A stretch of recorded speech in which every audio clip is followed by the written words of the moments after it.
സുഹൃത്തുക്കളെ, നിങ്ങൾ ഈ കാണുന്ന KSRTC ബസ് സ്റ്റാൻഡ് ഏതെന്ന് അറിയാം? ഇത് നമ്മളെ മലപ്പുറം KSRTC ബസ് സ്റ്റാൻഡാണ്. ഈ KSRTC ബസ് സ്റ്റാൻഡിന് കോലം കണ്ടില്ല. എന്താ അതിൻ്റെ അവസ്ഥ? 10 വർഷത്തോളം ഇതിന് പണി തുടങ്ങിയിട്ട് ഇതുവരെയായിട്ടും പൂർത്തിയായിട്ടില്ല. മഴയൊക്കെ പെയ്താൽ ആകെ ചളിപിളിയായി ബസ് സ്റ്റാൻഡിന് ഒരു കോലാണ് കാണുന്നത്. എന്തായാലും സർക്കാരിന് എന്തായാലും നമ്മളെ ഈ ബസ് സ്റ്റാൻഡിന് എന്താ അത്ര ഒരു ഇതിന് ഫണ്ട് കാര്യങ്ങൾ പാസ്സായിട്ടും അത് ഇതുവരെ കൊടുക്കുന്നില്ല. ഇപ്പോൾ ബാത്റൂമിൻ്റെ അവസ്ഥ ഉണ്ട്. ആളുകൾ യാത്രക്കാർക്ക് മൂത്രയ്ക്കാൻ മുറ്റാൻ പോകാനുള്ള അവസ്ഥയില്ല.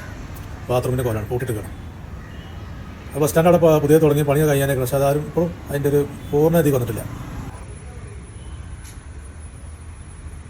KSRTCൻ്റെ മലപ്പുറം ഡിപ്പോയിലുള്ള ബാത്റൂമിൻ്റെ അവസ്ഥയാണ്. ബാത്റൂമൊക്കെ എങ്ങനെയാണ് മനുഷ്യന്മാർ കയറാറില്ല.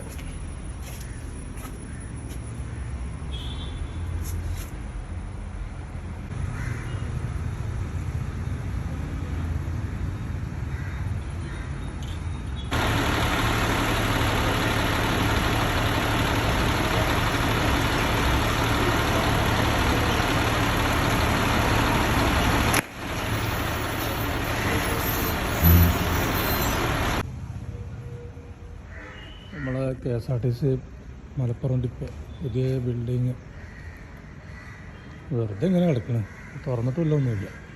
ഇനി ഒരുപാട് പണികളൊക്കെ ഉണ്ട്. എന്തിനങ്ങനെ നിർത്തിച്ചിട്ടുണ്ടാവും? മലപ്പുറത്തിനോട് മാത്രം എന്താ അത്ര ഒരു എന്തറിയില്ല.